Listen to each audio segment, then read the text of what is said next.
And to finish off this episode, I mentioned what that author had stated and what was in that first one, right? That this complex was built um, dedicated to the planets, and I'm in agreement with this. I talked about this 3 years ago or more when I was first doing some deep diving into the Saturn Jupiter conjunction of 2020 and what that meant. I was fascinated with the overarching concept of how many different cultures around the world were aware of this conjunction, how important it was to them. It was quite universally known as the maker of princes, that kings and monarchies would fall, and often sons would overthrow their fathers, sons overthrowing their fathers, Jupiter, Saturn conjunctions, right? And what that meant. And I came across this long ago, and just stood out to me. And as I was reading through that article I just showed you there, I was like, man, there must be some correlation here, and that popped back into my head. I'm just going to do a quick synopsis here, okay? As it's quite long. In the spring of 2010, Neil Steed and I were in the midst of research on the Bethlehem star and had just found confirmation of the David Hughes theory that the Jupiter Saturn conjunction in 7 BC was the best candidate for the Bethlehem star event by using the CyberSky 4.0 computer program for celestial charting. With this information of the specifics of the 7th BC triple conjunction, sounds just like the 2020 triple conjunction, freshly implanted in our thoughts, we found an amazing design feature of Teotihuacan that compelled us to consider this question: does Teotihuacan illustrate the celestial event when the Jupiter Saturn moon triune took place, as alluded to by inscriptions at Palenque? Now, remember what we talked about with Palenque, and we're going to really dive into Palenque more with Queen Mu and Le Beaujon and his opinions of it. The resulting discovery based on this hypothetical question was amazing. Here is the hypothesis we developed as we began to define our research parameters. It appears that the orientation of Teotihuacan is situated so that everything south of the San Juan River represents the Earth. The San Juan River illustrates the horizon between the Earth and the sky, and everything north of the San Juan River are celestial objects found in the sky.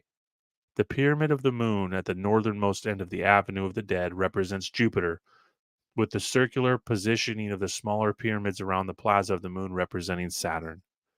The pyramid of the sun, located at the midpoint of the Avenue of the Dead, represents the moon when the triune conjunction took place on the September 8th, 7th BC. This concept can be verified by several different geometric placements that confirm the intent of this important date. This makes the Avenue of the Dead a representation of the timeline from the point where Jupiter and Saturn begin rising together in the morning sky in mid March of 7 BC, and lasting until the two planets separated and ventured out of the constellation of Pisces in the early months of 6 BC. Below is a listing of important conjunction events, many of which are represented by design. Now, you're very much welcome to pause it here, and you're welcome to look through these here, but I'm definitely not going to read them off. Beginning at the intersection where the Avenue of the Dead crosses over the San Juan River, illustrates where the two planets of Jupiter and Saturn begin rising together prior to sunrise about March 16th, 7 BC. As the two planets continue to rise in the east, each morning they appear on the horizon earlier and are in the night sky longer each day, creating a rising motion as the planets move higher in the sky prior to the light of the sun overpowering them. The placement of the moon on the right side of Jupiter and Saturn timeline and not on the timeline on the right side lends to one to understand that the moon travels across the rising conjunction of Jupiter and Saturn, meaning that the path of the moon crosses the conjunction once a month.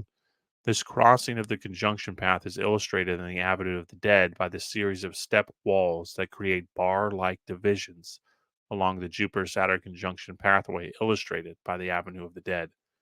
Even the positioning of the pyramid of the moon, Jupiter, being placed north of the plaza of the moon, Saturn, is accurate because Jupiter was north of Saturn during the entire triple conjunction cycle. In this scenario, certain dates are implicated by the divisions along the Avenue of the Dead.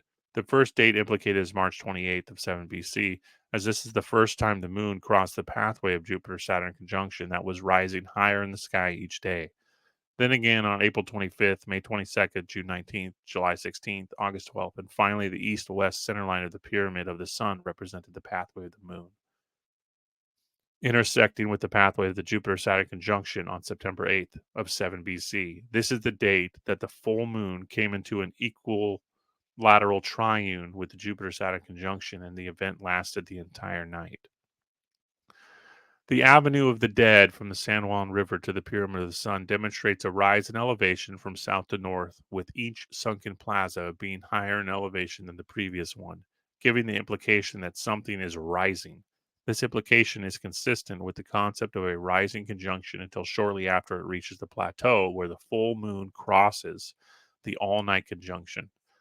On September 5th, 7th BC, the Jupiter Saturn conjunction reaches the a chronicle rising phase, meaning that it is already in the night sky when the sun sets, so the rising motion has ended. The conjunction appears higher in the sky each evening as the sun sets, and the amount of time that the conjunction is seen in the sky grows shorter each night.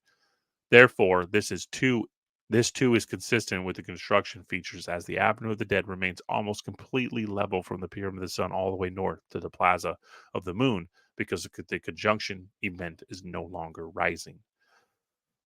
I'm going to skip ahead just a little bit here. The same report also indicates that the Citadel of Quetzalcoatl is oriented on a east-west axis 16.5 south of east. This is another very confusing aspect of the construction of Teotihuacan. If the builders were able to be so accurate at getting the Avenue of the Dead perpendicular to the center axis of the Pyramid of the Sun, why were they not able to accomplish the same feat with the Citadel of Quetzalcoatl? Were they sloppy builders? We don't believe this is the case. Making the assumption that this was intentional construction, we again consulted our Cyber Sky program, and we made another interesting discovery. While the triune Moon Jupiter Saturn conjunction was at its zenith, the dog star Sirius rose on the eastern horizon, 16 degrees 40 south of the east at approximately 1:12 a.m. on September 9th, 7 BC. I mean, this is really incredible. As I've talked quite endlessly about Sirius, I did a video on Sirius, its correlation with my own birthday, the Ben stone. How that relates again to this region is quite crazy. But how Sirius works into this conjunction is an amazing feature, and why Sirius and the star Sirius would be connected with Quetzalcoatl and Jesus, the Bethlehem star, is incredible as well, especially given their history with the uh, the bearded uh, red skin, right? The king painting himself red, the ochre people, and their kind of history and how this overlaps is quite interesting. Therefore, we believe that the orientation of the Citadel of Quetzalcoatl demonstrates the rising position of Sirius in the same manner that the orientation of the east-west axis of the Pyramid of the Sun is demonstrating the rising of the Moon. These series of numbers are far too consistent with the September 8th, 7th BC event to be coincidental. We believe that we have uncovered the very reason why the site of Teotihuacan was built and why the orientation of its major structures is situated in such a unique manner. They are signifying a precise day, even a set number of hours from sunset at 6:45 p.m. on September 8th, 7 BC, until the rising of Sirius at 1:12 a.m. on September 9th. There is also a good indication that the north-south axis of 15 degrees 28 from the Avenue of the Dead is indicating yet another celestial configuration on that same night. The Moon, Jupiter, and Saturn all rose on the eastern horizon at about 7:12 p.m., but it would be about another 15 or 20 minutes before the sun had moved far enough below the horizon to allow the light of all three of these bodies to become visible. At 7:26, these three bodies would have been displaying their light in the configuration to the citizens of Teotihuacan, and the angle of the two lines orientating at the center of Jupiter to the center mass of the two bodies is 15.5 degrees. Even the location of Saturn as being slightly west of Jupiter is accurate, and the Saturn was the first to rise and remained on the western side of Jupiter and the Moon for the entire night. All of these factors continue to support the original notion that Teotihuacan is representing an important celestial event that occurred in September of 7 BC. It was important enough that they designed a massive structure to commemorate this event. What was it? As we have already represented, this is the event that we believe the ancients considered to be the Bethlehem Star event, marking the birth of a Messiah. Was this belief not only promoted in the Middle East? Absolutely, it was. We talk about the Naga, Make America Great Again, MAGA, right? The MAGA were the Magi, and they were supposedly the ones that were the astronomers marking this, and um, they were the ones in charge of documenting this and finding this birth. Was this belief not only promoted in the Middle East, but also in the New World? The Old World, absolutely it was. Did the people of ancient America also esteem this sign as the physical manifestation of their God come to Earth? We have already demonstrated that the pre Masonic Maya were looking forward to a Messiah at San Bartolo, and that the post Messianic Maya dedicated the incredible structures at Palenque to documenting the story surrounding Christ as the Messiah. So, in consideration of those sites, we have previously researched it. It is not a stretch to believe that this ancient culture would chart the planetary positions on the night of the birth of the Messiah. And Nahu Atl, the name Teotihuacan means city of the gods. Some say the more accurate representation is birthplace of the gods.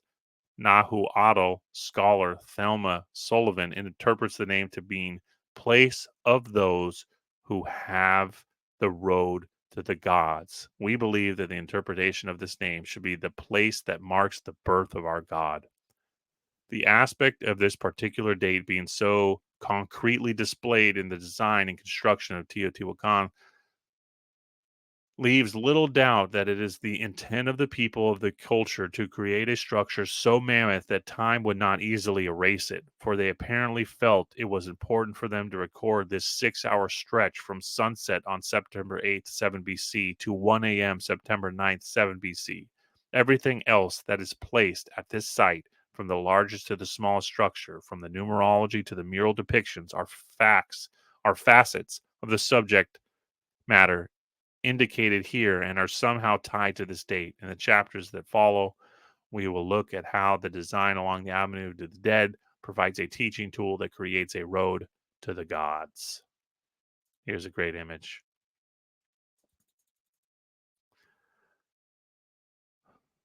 If you want me to read the rest of these chapters, let me know in the comments. But I just wanted to tie this into, because as that person postulated, and how I've made these correlations over and over with the Sirius stuff, the dog days, and all of that, right? How that ties in with here, and how this monument would be marking a specific date, the birth of a Messiah.